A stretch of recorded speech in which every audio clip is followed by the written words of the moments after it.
जय हिंद। देखिए, डीआरडीओ द्वारा विकसित तपस ड्रोन के बारे में समझते हैं। ये पहले सर्वेलांस ड्रोन था, अब इसे हमला करने के लिए तैयार कर दिया गया है। ये अभी बेंगलोर में हो रहे एयर शो का ऊपर से एरियल सर्वेलांस किया है। इसका नाम तपस है। तपस का फुल फॉर्म होता है tactical airborne platform for aerial surveillance. तो टैक्टिकल का मतलब होता है कि बहुत ज्यादा दूरी नहीं, कम दूरी तक के लिए ये होता है। छोटे हमले को अक्सर लोग टैक्टिकल के नाम से हम लोग इसे जानते हैं। इसकी विशेषताओं के बारे में समझते हैं। ये एक्चुअल एक सर्वेलांस ड्रोन के रूप में इसे विकसित किया गया था, लेकिन अब इसे आर्मर ड्रोन के तौर पे तब्दील कर दिया गया। अमेरिका भी प्रेडिटर जो ड्रोन बनाया था वो पहले सर्वेलांस के लिए बनाया था, निगरानी के लिए। अब उसको क्या कर दिया, उसमें मिसाइल वगैरह लगा के हार्ड पॉइंट जोड़ के उसे घातक हथियारों से लैस कर दिया। आज दुनिया में सबसे ज्यादा तबाही वही मचा रहा है। तो ये जो हम लोग का तपस ड्रोन है, रुस्तम 2 का ये एडवांस वर्जन है, तो ये अब हमला करने के लिए भी तैयार रहेगा। इसे डीआरडीओ ने विकसित किया और बनाने की जिम्मेदारी एचएएल हिंदुस्तान एरोनॉटिक्स लिमिटेड को दे दिया। वो अपनी प्रोडक्शन फैसिलिटीज में इसका विकास करेगी और तेजी से इसे आगे बढ़ाएगी। इसके नंबर मतलब आर्मी, एयरफोर्स, नेवी सबके लिए इसका प्रोडक्शन को आगे बढ़ाया गया। लगभग 76-74 के आसपास में इसका नंबर को अभी मांगा गया है, हालांकि और इसके नंबर्स को बढ़ाया जाएगा। शुरुआती परीक्षण इसका कर्नाटक में हुआ था। कर्नाटक के शुरुआत में इसका कोलार में परीक्षण हुआ। दूसरा परीक्षण जो पूरा बढ़िया से ट्रायल किया गया चित्रदुर्ग में। यह अक्सर क्वेश्चन पूछेगा, चित्रदुर्ग कहां है? कर्नाटक में। हालांकि पहले भी मिसाइलों के परीक्षण के लिए हमारे पास उड़ीसा का व्हीलर द्वीप, जिसका नाम ये कलाम द्वीप हो गया, उसके ऊपर है चांदीपुर और यहाँ पोखरन। ये 4 जगह याद रखिएगा, मिसाइलों के परीक्षण के लिए यह जगह है। इसके बारे में अब समझते हैं। देखिए, इसकी लंबाई जो है वो 31 फीट है। इसकी लंबाई को 31 फीट रखा गया है, जबकि इसके डैनों की चौड़ाई को 67 फीट रखा गया है। यानी इसका डैना जो है विंग स्पैन ज्यादा है।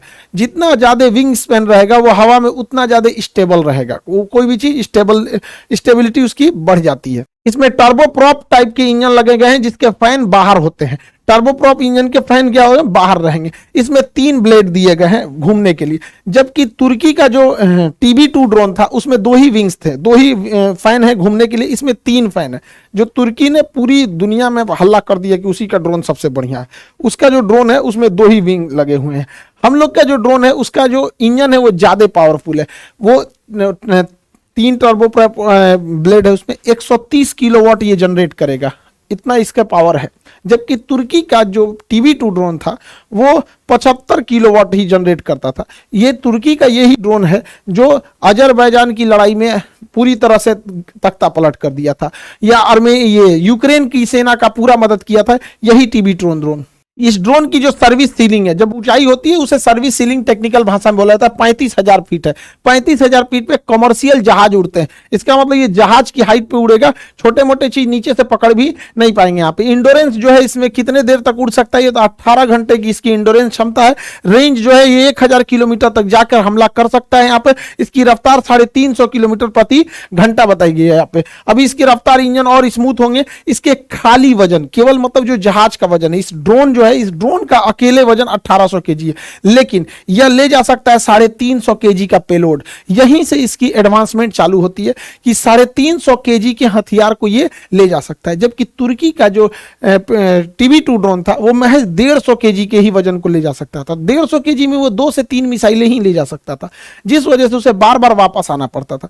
दूसरा, ये एक राफेल में मतलब 50 राफेल खरीद, इसको एक राफेल में ये 50 ठो आ जाएगा। और तगड़ा, इतना खतरनाक, जिसका कोई अभी रेट डिस्क्लोज नहीं होता है ये डिफेंस के चीजों की, इसलिए हम लोग इसका अंदाजा लगा सकते हैं, लेकिन ये बहुत सस्ता होता है। इसका रेट अभी किसी को एक्चुअल नहीं पता होता। तो 350 केजी का ये हथियार ले जा सकता है, TB2 ड्रोन से ज्यादा ले जा सकता है। हालांकि तुर्की भी अपने ड्रोन्स को एडवांस कर रहा है। इन ड्रोनों में हार्ड पॉइंट लगाए जाएंगे, 4 हार्ड पॉइंट्स लगाए जाएंगे, 2 इस विंग्स पे, 2 इस विंग्स पे। हार्ड पॉइंट उसे कहते हैं जहां पर हम हथियारों को अटैच कर सकते हैं। तो इसमें 4 हार्ड पॉइंट लगा दिए जाएंगे जहां से हम हथियारों को अटैच कर सके और फिर उससे हम लोग फायर कर सकते हैं। ये ड्रोन ज्यादातर काम आते हैं टैंक्स वगैरह को उड़ाने के लिए यहाँ पे, और हम लोगों ने टैंक को उड़ाने के लिए पहले से ही ऑलरेडी मिसाइल डेवलप कर लिया है, Helina missile. Helina missile tanks के लिए एकदम घातक साबित होती है। अब हेलिना मिसाइल अकेले का वजन 50 केजी है। एक हेलिना मिसाइल का वजन 50 केजी है। तो अगर हम 7 ठो हेलिना मिसाइल लाद देते हैं तो 350 केजी टोटल वेट हो जाता है। और आपको पता है कि इसकी क्षमता ही जो है वो 350 केजी उठाने की है। यानी हम लोग एक साथ 7 हेलिना मिसाइल छोड़ सकते हैं, यानी वो करोड़ों का टैंक भेजो, हम यहां से ड्रोन भेजते रहेंगे। युद्ध नीतियां बदल चुकी हैं। यूक्रेन की लड़ाई और आर्मेनिया और अजरबैजान की लड़ाई ने यह साबित कर दिया कि अब जिनके पास ड्रोन टेक्नोलॉजी बेहतरीन है वही आगे निकलेगा। अब देखिए, ईरान जैसा छोटा देश जो डिफेंस के मामले में आत्मनिर्भर नहीं था, वह छोटा देश ईरान भी रूस को ड्रोन दे रहा है कि हमारे ड्रोन से आप यूक्रेन में मारिए। तुर्की जो भी हथियार के निर्यात में उतना नहीं प्रसिद्ध था, लेकिन उसने भी यूक्रेन को दिया मारने के लिए, और ये ड्रोन तख्ता पलट कर दिए, पूरी तरह से माहौल बदल दिए। ये ड्रोन बहुत सस्ते होते हैं, मेन लड़ाई इसी चीज की, बहुत सस्ते होते हैं। यहाँ पर ड्रोन में कोई पायलट नहीं बैठता, इसलिए ह्यूमन कैजुअलिटी का कोई बात नहीं होता है। तो ये आर्मर ड्रोन अब हो जाएगा, ये टीवी ड्रोन, और 7 मिसाइलों को ले जा सकता है। और टैंक का हाल ये हो जाता है, देख सकते हैं यहाँ पर। इसमें अलग तरह का नेविगेशन सिस्टम जोड़ा गया है। दुनिया के जितने ड्रोन हैं, मतलब ज्यादातर ड्रोन, जैसे TB2 ड्रोन हो गया और ईरान का ड्रोन हो गया, ये जीपीएस का प्रयोग करते हैं, और जीपीएस की कंट्रोलिंग अमेरिका के पास है। तो हम अपना आंख अमेरिका को नहीं दे सकते हैं। तो भारत ऐसा है कि क्योंकि हमारे पास इसरो ने गगन सैटेलाइट सिस्टम छोड़ दिया, तो ये उस ड्रोन को रास्ता दिखाने का काम गगन करेगा। और गगन ऑलरेडी ट्रस्टेड है, हमारी नेवी यूज करती है, एयरफोर्स पहले से यूज कर रही है, जहाज हमारे इंडिया में जितने उड़ते हैं वो गगन को यूज करते हैं, जितने भी ट्रेन्स वगैरह का एग्जैक्ट लोकेशन के लिए भी हम लोग गगन का ही प्रयोग करते हैं। तो ये गगन सैटेलाइट हम लोग का है, तो हमारे इसके ऊपर कंट्रोल है, इससे इसका प्रयोग करना ज्यादा सही है। और ये पूरी तरह से भारत की निगरानी देता है। तो अब हम लोग कहीं पे भी हमला करने के लिए जीपीएस पे डिपेंडेंट नहीं है, ये पूरी तरह से गगन ड्रोन सिस्टम से ऊपर का इसका एंटीना सिग्नल ले लेगा और कहां क्या चीज हो रहा है सब कुछ पता कर लेगा। इवन कि ये आपस में लिंक भी होते हैं। अगर कोई कमर्शियल जहाज जा रहा है, इसको कुछ दिखाई दिया तो ये गगन को बता देगा, वो बता देगा ड्रोन को यहाँ पे। तो इन आपस में इंटरचेंज होने से रियल टाइम डाटा इजी पता चल जाएगा कहां हमला करना है कहां नहीं। अब जीपीएस में कोई डाटा मिल रहा है वो देर से मिलेगा। जैसे अगर किसी को बता दिया कि लखनऊ के ऊपर से एक जहाज जा रहा है, आधा घंटा बाद हम ये सूचना देंगे कि लखनऊ से जहाज जा रहा है, तो जहाज पता नहीं कहां जा चुका रहेगा आधा घंटा में। तो हमें जो भी जानकारी चाहिए रियल टाइम पे, अभी वो जहाज पिन पॉइंट कहां है। तो रियल टाइम डेटा के लिए हमारा गगन सिस्टम बहुत जरूरी है, और ये आपस में इंटीग्रेटेड है, सारी सिस्टम आपस में एक दूसरे से इंटीग्रेट है, जिससे हमें रियल टाइम डाटा लेने में इजी होगा। इसमें नेविगेशन सिस्टम में दुनिया का सबसे एडवांस नेविगेशन सिस्टम डाला गया है यहाँ पे। इसके कैमरे में बिल्कुल एचडी क्वालिटी को, लेकिन एचडी क्वालिटी ये देखने के काम में आता है। युद्ध में कितना अच्छा देखते हैं ये मतलब नहीं, जब दुश्मन को देख लेंगे तो आप भी दुश्मन को मार देंगे और दुश्मन भी आपको मार देगा। या सारी लड़ाई आज बियॉन्ड विजुअल रेंज है, हमारे नजरों से दूर की लड़ाई हो गई है, छुप के लड़ाई हो गई है, अंधेरे में हो गई है। तो अब वो एचडी काम नहीं आने वाला लड़ाई में, अब टेक्नोलॉजी काम आएगी। तो उसमें क्या काम आएगा, देखिए नाइट विजन यहां नीचे सर्वेलांस के लिए लगाया गया है। इसमें नाइट विजन भी दिया गया है और साथ में इसमें थर्मल कैमरा भी दिया गया है। देखिए नाइट विजन होता है कि हमें अंधेरे में देखने की सहूलियत दे देता है नाइट विजन, जबकि थर्मल कैमरा ऐसा नहीं होता है। थर्मल कैमरा हम गर्मी को भांपता है, कहाँ का टेम्परेचर ज्यादा है उसको गर्म करके दिखाता है। जैसे ये हिरन है, इनका टेम्परेचर ज्यादा था तो इनको इस कलर से दिखा दिया, बाकी के पेड़ पौधों का टेम्परेचर कम था तो उसको अलग कलर से दिखाया। तो ये होता है थर्मल कैमरा और ये होता है नाइट विजन।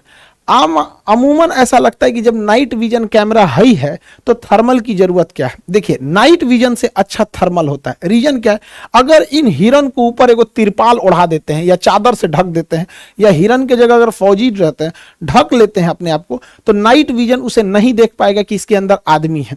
और यही काम आ जाता है थर्मल कैमरा।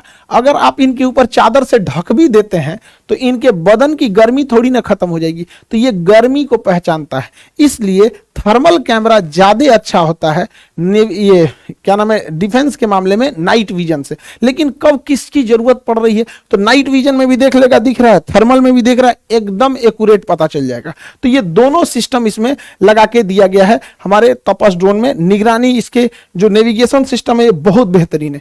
इसके अलावे अब देखिए, हमको जब आसमान में कोई चीज उड़ रही होती है तो हमें चाहिए, थर्मल कैमरा क्या करता है कि छोटी सी छोटी चीजों को दिखाने लगता है कि हाँ मुंह, यहाँ नाक के पास का टेम्परेचर ज्यादा है, हथेली का टेम्परेचर कम है, माथा का ज्यादा है, तो कई कलर से दिखाने लगता है, इससे कंफ्यूजन होने लगता है। इसलिए उससे बेटर है इंफ्रारेड सेंसर, IR सेंसर,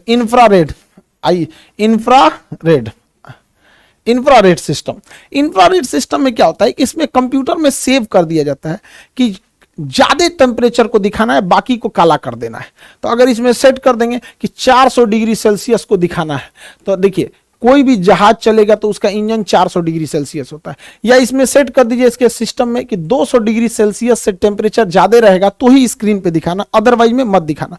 तो इसका पूरा स्क्रीन काला दिखता है, इस टाइप का काला दिखेगा। लेकिन जहां टेम्परेचर ज्यादा आया 200 डिग्री सेल्सियस से, तो जहां जहां उसको ज्यादा दिखेगा वहां वहां का डिजाइन बना देगा। तो देखिए जहां जहां टेम्परेचर इसको ज्यादा दिखा उसका डिजाइन बना दिया, पता चल गया इस पूरा जहाज है, बाकी पूरा ब्लैक रहेगा। समझ में आ गया कि नहीं? इसमें देखिए यहां टेम्परेचर ज्यादा, यहां ज्यादा, यहां ज्यादा, यहां ज्यादा, तो उसी हिसाब से बना देगा। तो इसका स्क्रीन है पूरा ब्लैक रहता है। इंफ्रारेड वाले में यही खास है, पूरा स्क्रीन ब्लैक। अब जो आ गया सीधे मारो, जो आ गया मार दो यहाँ पे। तो इस पे इससे भी अटैक करने में इजी हो जाएगा। यहाँ पे देखिए इसका टेम्परेचर ज्यादा था तो पकड़ लिया, तो इंफ्रारेड। तो नेविगेशन की कितनी बेहतरीन व्यवस्था रखी गई, लेकिन ये सारा नेविगेशन फेल हो जाता है।